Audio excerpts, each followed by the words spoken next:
being compelled to write it down and then perform it and then make the film is honestly been the most empowering thing. And I wanted to say that there's something about telling your story and sharing your truth it no longer has, it doesn't have control over you. And that's the thing that I want to make sure people know is once it gets out of here, it's less powerful. Yeah. I'm feeling incredibly moved by your film, and I just admire the courage it took to tell your story and to bring such vulnerability to the screen. And you know, I ask my patients in my practice every day, individually and also in groups, to tell their story, their emotional story. And they talk about the deep shame and pain that they feel and how hard it is to talk and embarrassing. But what I found is that through connection and actually talking and putting their thoughts and feelings into words, into language, there becomes a bridge from this isolation to life again. And I think you portrayed that really well. The importance of connection. Thanks. Yeah, I just wanted to say, I think that telling the story, when I say in the play about eliminate shame, like I want to say on the topic of suicide and mental health, shame and addiction and and things, but I think shame across the board. Like we should be able to talk about everything because we're all human and there's nothing that any of us are feeling or experiencing or doing that someone else hasn't felt or experienced or done in their, in our existence. And we have to get rid of the shame. I started that because I was going to say the positive thing of telling the story is not only when I said it to my mom in the Dunkin' Donuts, who's here. When you talk about vulnerability, I'm like realizing like, oh, she has to watch this movie, and she had to watch the play when it was a play, and I appreciate you being here, because I was like, oh, that's hard, remembering that experience happened. But I wanted to say is telling someone and then being compelled to write it down and then perform it and then make the film is honestly been the most empowering thing. And I wanted to say that there's something about telling your story and sharing your truth it no longer has, it doesn't have control over you. And that's the thing that I want to make sure people know is once it gets out of here, it's less powerful. Yeah. So we'd love to hear from you all. Questions, reactions, thoughts. There is a microphone, I believe, so who would like to lead off? At certain points, Pad, when you were having a hard time, you relied on obligations to meet up with other people to keep yourself from killing yourself. And I think that was powerful because, if we're able to talk about it as a community and create a larger community where people who are struggling let people know, I think that maybe that obligation to others is sometimes the biggest thing that drives us, to not kill ourselves or go deep down into those thoughts. I can think to myself, I feel that feeling of shame when you're not doing well or you're not being successful. You don't always want to let people know. But for myself, every time I have let people know, I've felt less alone and also just less in the hole. So, creating a larger community might prevent, and get that number from 130 down a little bit. Yeah, I was just going to say, I think that just speaks to how important the connection is, the feeling of connection to others, to, like I said, bring us out of the isolation. That it has a profound impact for other people to know and to be in it with you, just to know you're not alone. And that's why I think group therapy is so effective, because you have a group of people there with you in it, where you can share your experience, not be isolated, and be understood. So I agree about a larger community being important. First of all, I think it was an amazing movie, Patrick. I'm trying to get a better understanding of, why you would want to kill yourself. if the reason was because you thought you were a failure, this movie was incredibly a success. I mean, it's a brilliant movie, you're brilliant, and if the fact that you felt you were a failure, if that was the reason, I think we can eliminate that as a problem in your life now, because you're not a failure, it's an incredible movie. So is it just the fact that you felt you're a failure, or is there something biological, you think? I mean, if you won the lottery tomorrow, do you still have that biological something inside of you that still might cause you to take your life? I'm going to say thanks. Yeah, and that failing feeling is interesting because it also is, for me, I want to say this because I think this is other people too, is that feeling stuck, like you can't change something and you can't get traction on whatever it is, and it's nothing's going to change. And I really, I appreciate what you said a lot, but that feeling of being stuck and not having the perception of what other people are seeing, that's the challenge, I think, also. But I like what you said about the movie, because when I say it's empowering, I'm like, yeah, I'm really, really proud of it, because it came from this impulse to write at a desk that I have to share this, to being able to sit here today and talk to you about something you just watched, and I'm really proud and I'm grateful for what you shared. Thanks.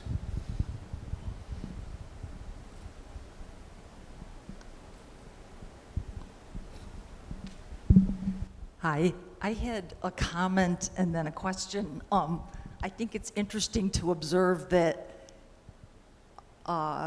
when you were talking about shame and the vulnerability in that you also chose as a career theater, which is all about vulnerability, isn't it?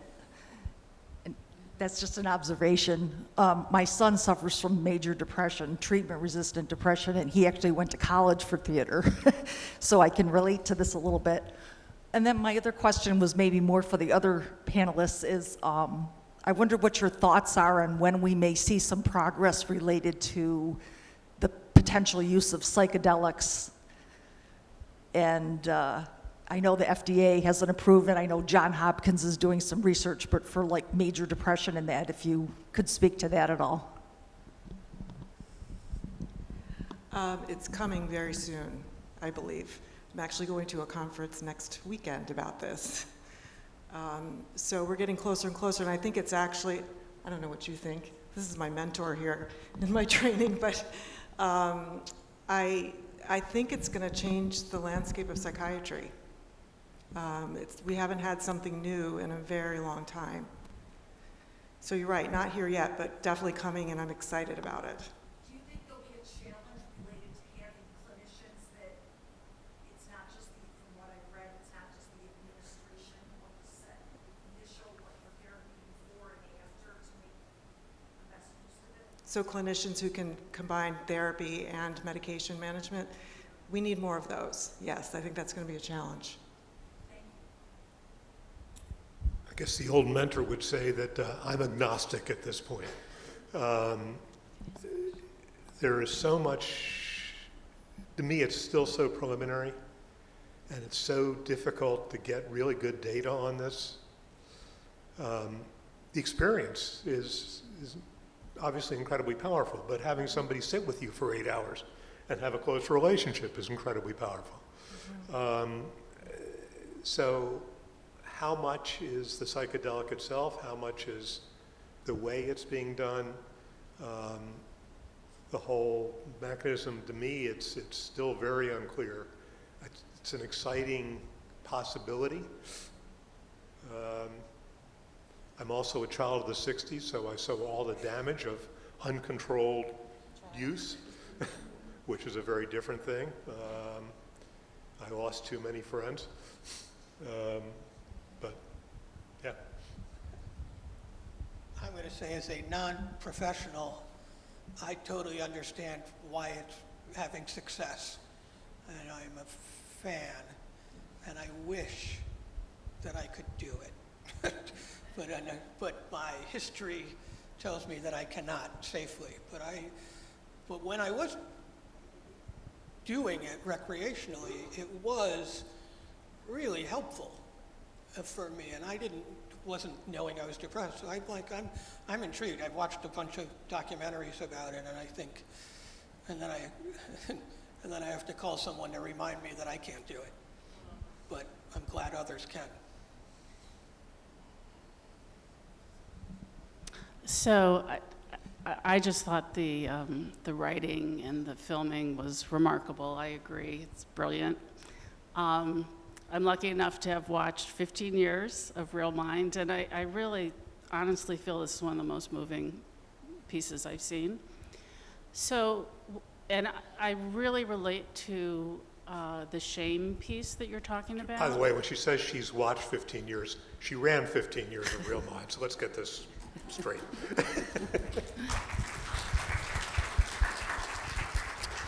But, so I really relate to the shame piece, and it's so ironic because I was involved in Real Mind and suffer from my own shame.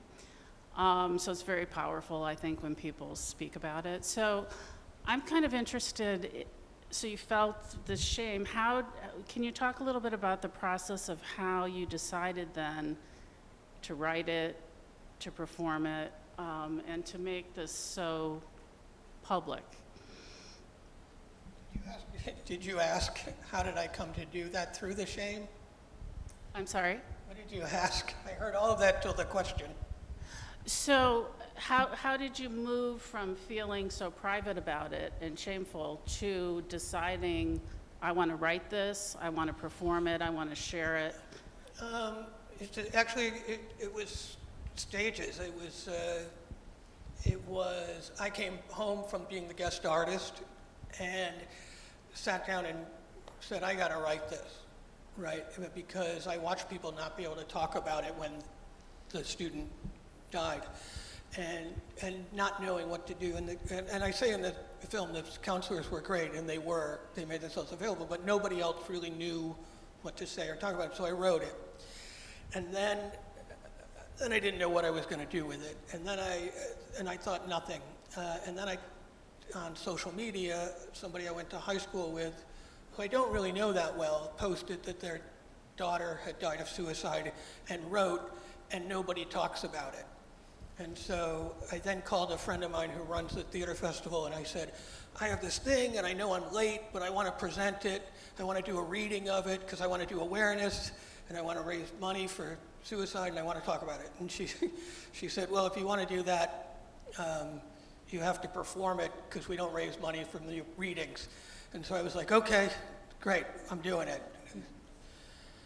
And then the reality came that I was going to have to perform it, and something that gets cut from the film that I put in the play is I'm like, I can't believe I'm talking about this, because the nervousness then went, I was going to present it and share my whole truth in front of my entire theater community, who I want to give money to a theater company I run and hire me, and all these things. I'm like, do I want to expose that?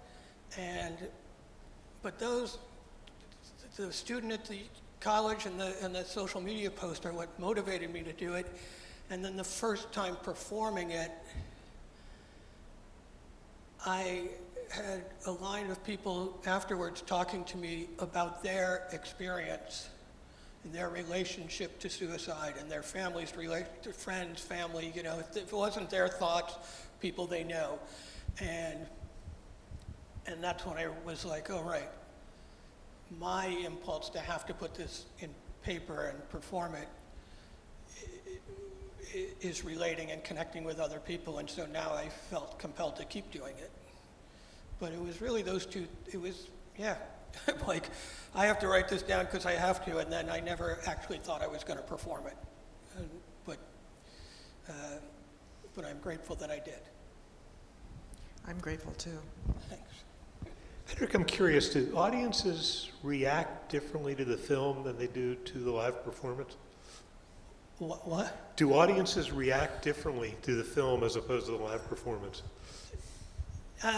No, actually, it's been, well, I don't, I'll find out if this audience reacts differently, and a couple of people have seen the play who are here, and they can talk about that too.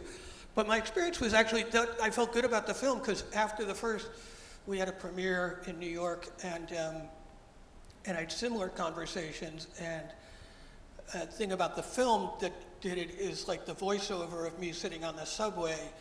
A lot of the people actually related more intensely and differently, because they said they could relate, because anybody who lives in New York has experienced their worst day of their life in a public setting, and they really related to like being on the train, having the thought, and so it was equally, it did the same thing. They still shared their experience and their relationship to others,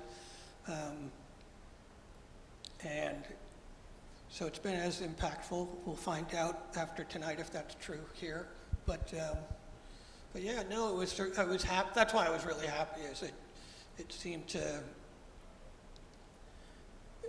create moments in the film that are allow people to be more reflective.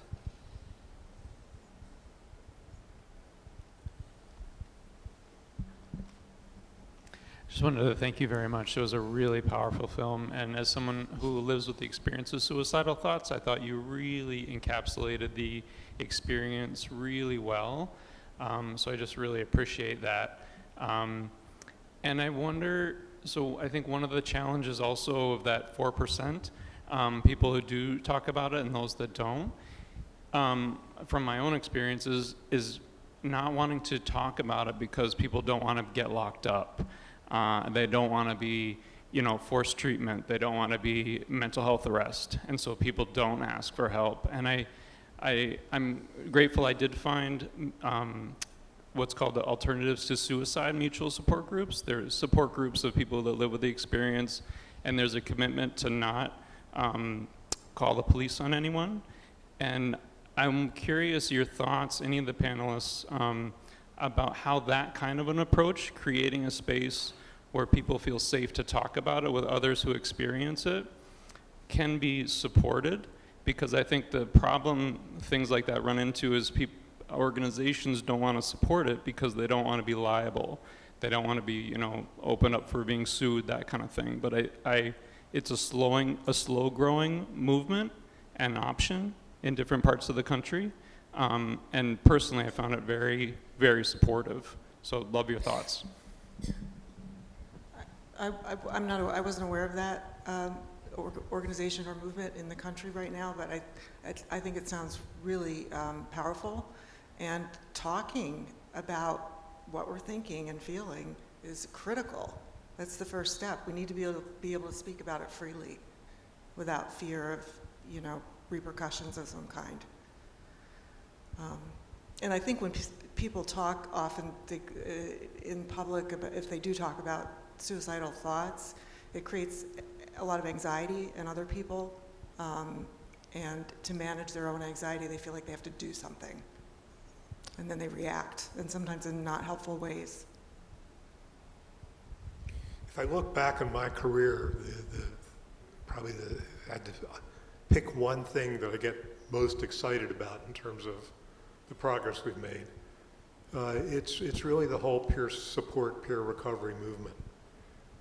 There's a power to that is wonderful, and that I'm delighted we're starting to tap into.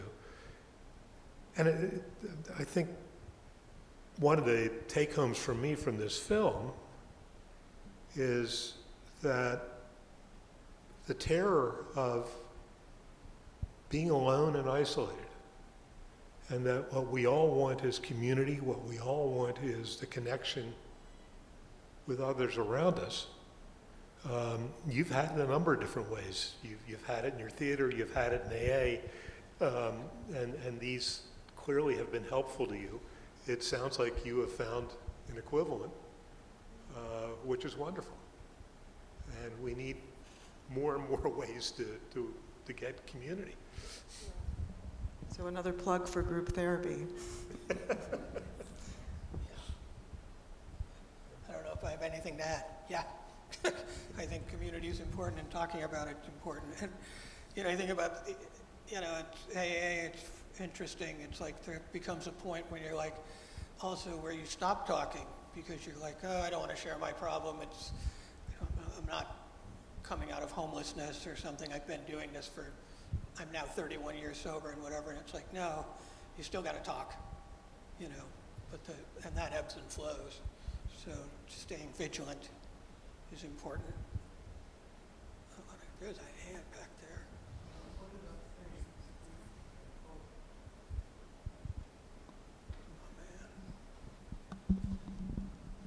None of the folks in their comments have mentioned one thing that is really, really important. When people are not connected, say for example in group therapy and whatnot, or they're isolated and they live in small towns downstate or whatever, they are the perfect people for being suicidal. And so we need to do something to bring people together in support. I agree with you. We need to have support groups for people who are really, really frightened. They don't have anybody. They make me think of the movie by Carson McCullers, or the book by Carson McCullers, The Heart is a Lonely Hunter. When you are alone and you have nobody to talk to, what do? And you go to your bedroom and you shoot yourself. And this is a big thing in the United States, suicide.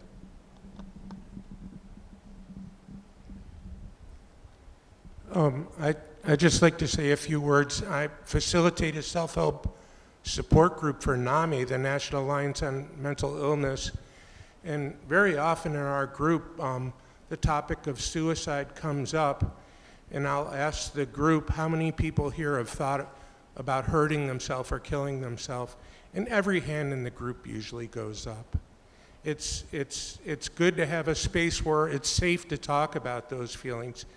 Now, on the other hand, if someone were actually planning it and they had the way and the means and so forth, I would call 911. But I make that clear, and it really helps to be able to talk about it in a safe environment.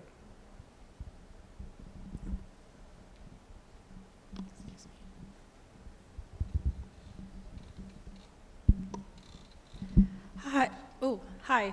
So I just was thinking about a previous experience when I was in college, and I was in a class that came after a succession of classes that I had, one being about archaeology and the impact of spirituality and death in culture and civilizations, and then mortality and medicine was another class, which really confronted this idea of mortality. But in this third class I was in, it was deeply philosophical. It was a discussion based, and people were talking about death and mortality and people's thinking about what that means, their life. And I just remember making the distinction that thinking about your life in its entirety and death and versus suicidal ideation, there is a distinction, and people as a collective or in the class were denying or trying to stay away from this idea. And I think it's just it was a moment where I felt free and shameless to mention this as an aspect that is prevalent but no one wants to talk about, but no one else in the room felt comfortable about it. And so I feel like that was maybe like 8 years ago, but that was just a huge temperature in the room. I feel that today. People are still so scared to confront their mortality and think about their life in its entirety and separate that from thinking about suicidal ideation. And I think that distinction is very important, but to get people to be comfortable thinking about this sometimes could remove a barrier for people who do need to talk to people to feel like they can be vulnerable and intimate, and that it is okay and safe to say, I need help right now. Because people, society at large is so scared to even think about the concept of death at all. they feel so removed and that it is not them that is affected. So I just, I think maybe society could maybe ease into talking about what death means to everyone as a whole sometimes and open up conversation about, everyone is vulnerable, so. Thank you. I'm also a med student here, so I have a little bit of training in talking about suicide with patients. But one thing that really stuck with me that I learned in that didactic was don't be afraid to ask people whether they're considering suicide. And the fear that some students at the time might have had is that, oh, is this going to make someone consider suicide? And I've heard that that's not the case. And I don't know if that's widely known and if people who are have friends who are struggling, if they've considered asking their friends. Because it is hard to bring up yourself, and I could see it being easier if someone asks and just answering yes or no. Evan Dawson was nice enough to have us on today. And one of the things that I said was hundreds or probably thousands of times I've asked people whether they have thought of suicide. And it has never yet occurred for anybody to say, I never really thought about that, but that's a really good idea. I think I will. It doesn't work that way. We need to talk. We need to ask. And if you're worried about a friend, please, please, please, ask them and ask them directly whether this is an issue for them.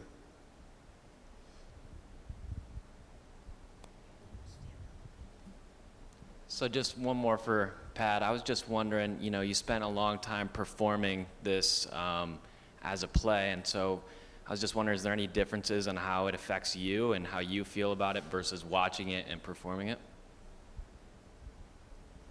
How I feel watching it versus performing it? Yeah, does it affect you differently when you watch yourself as opposed to acting it out? It's a different experience.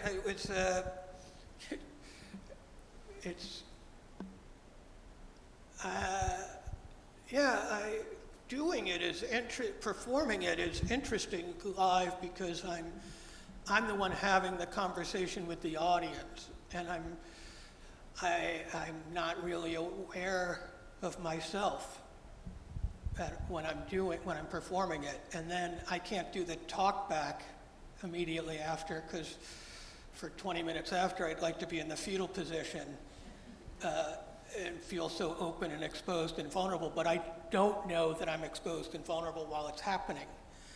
And today was the first time watching it with an audience of people mixed of some I know and a lot that I don't, and it was an interesting experience because I became self-conscious a little bit about some lines that I know are about people who are here, and but then at the end, it's funny, performing it, it's different. The vulnerability hits me afterwards, and today watching it, I'm like, this thing's freaking sad at the end. I feel bad for that person, and it's not that person. I actually was like, it's a really good question. I was surprised at how much I was experiencing it, watching it, and remembering the experience. I thought it would be different. I thought it'd be a little more removed. And I'm like, oh, I was engaged, but I'm thinking about the performance, and I'm thinking about the moment in my life, and I'm thinking about where I am today. And it's all like when I go to a movie by someone else, and it's all washing over me, and I'm connecting to it. So I was connecting to it in a different way than doing it. Yeah, so thanks.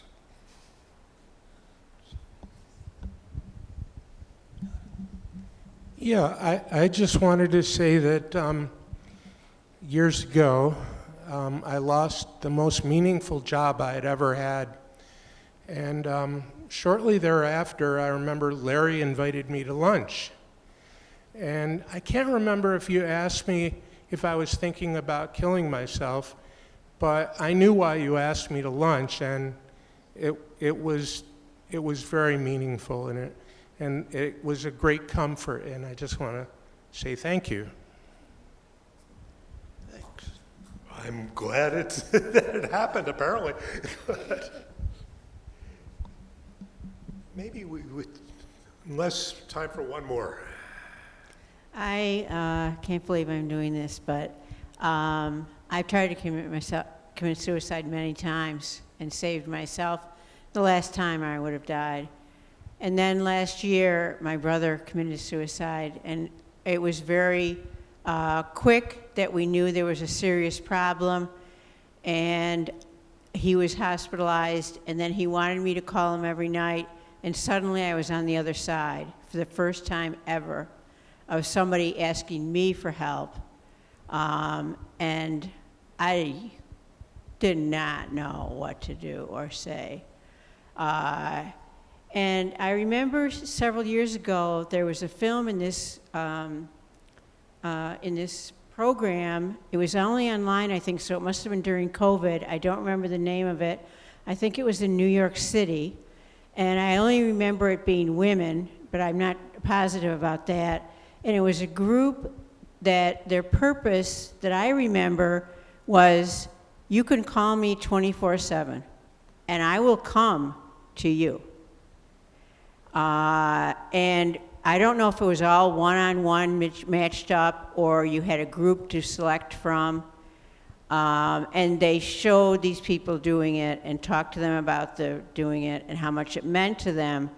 And I thought, what an incredible idea. Instead of calling 988 or 911, because having an ambulance, the police come, I won't do it.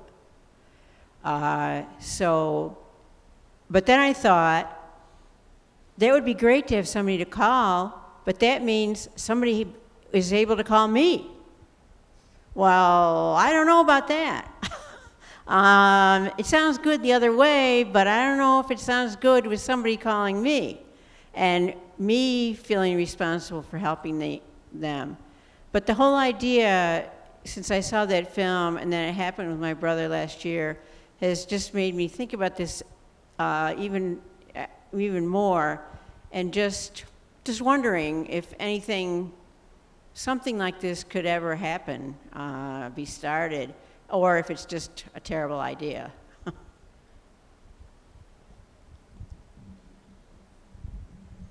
It's a great idea. Whether we can bring it off, I guess, would be the question.